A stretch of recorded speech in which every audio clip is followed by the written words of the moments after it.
Just seems to me that you're paying millions in salaries and bonuses, and it's always the everyday workers and customers who miss out. Hello everyone, welcome to my channel. In case you don't know, this is my first video. I'm so pumped to start this YouTube journey, and I'm looking forward to seeing where this journey will take me to. Without further ado, let's get into the gist of this video.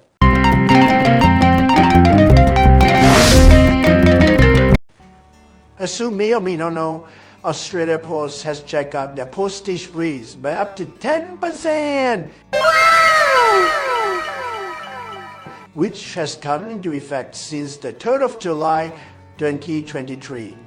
If you are affected by this price hike, whether directly or indirectly, and were wondering, are there any alternative to the Australia Post?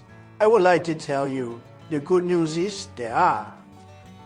So I have been using the services of both the Australia Post and Sendle for the past 10 months or so.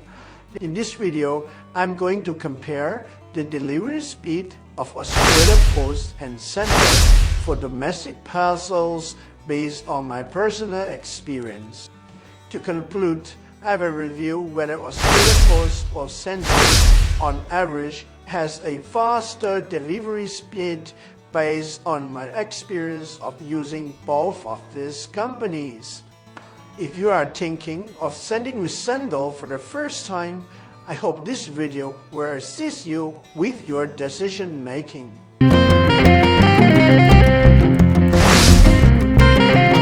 Let us take a look at the magnitude of the price increase for the Australia Post 500 gram standard domestic parcel from 2018 to 2023. As you can see from the table on the screen, 2023 represents the most significant annual price hike in percentage terms for the past 5 years since 2018. From 2017 to 2022, the 500 gram parcel postage rate has increased by about 27.5%. On the other hand, the inflation for Australia during the same period stood at around 16.5%. Apparently, the price line at Australia Post is way higher than the actual inflation of close to 16.5%. But what's most startling is that the Australia Post parcel prices have gone up by about a whopping 136% in the past 15 years. According to the former Supply Chain and Logistics Association of Australia Chairman Mark Skipper in Ben Fordham 2GB Breakfast Show on the 11th of July 2023.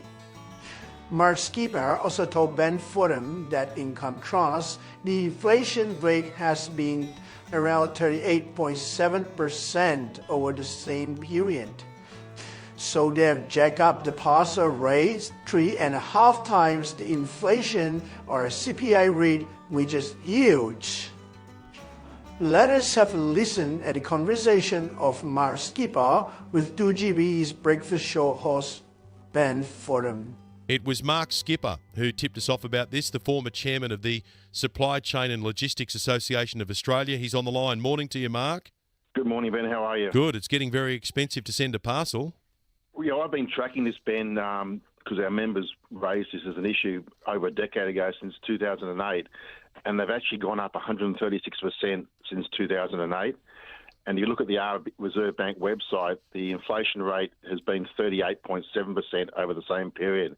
So they've jacked up the parcel prices 3.5 times the inflation or CPI rate, which is huge.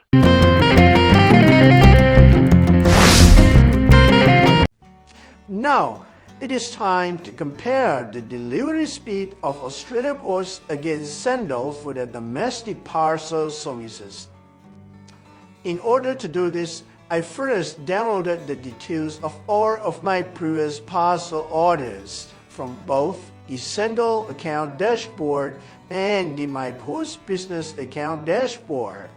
For both services, I categorize the destination of the parcels based on different delivery zones, predominantly capital cities, major areas, and rural, as outlined under the Australia Post Domestic Parcels Charging Zone in the My Post Business Rates and Savings Guide.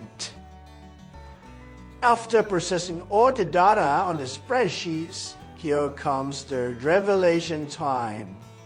As you can see from the table on the screen, on average it was faster for parcels to get delivered to the recipients using Sendle, well, at least in my case. I do understand that this wasn't the case for some of you, as it really depends on various factors such as your location.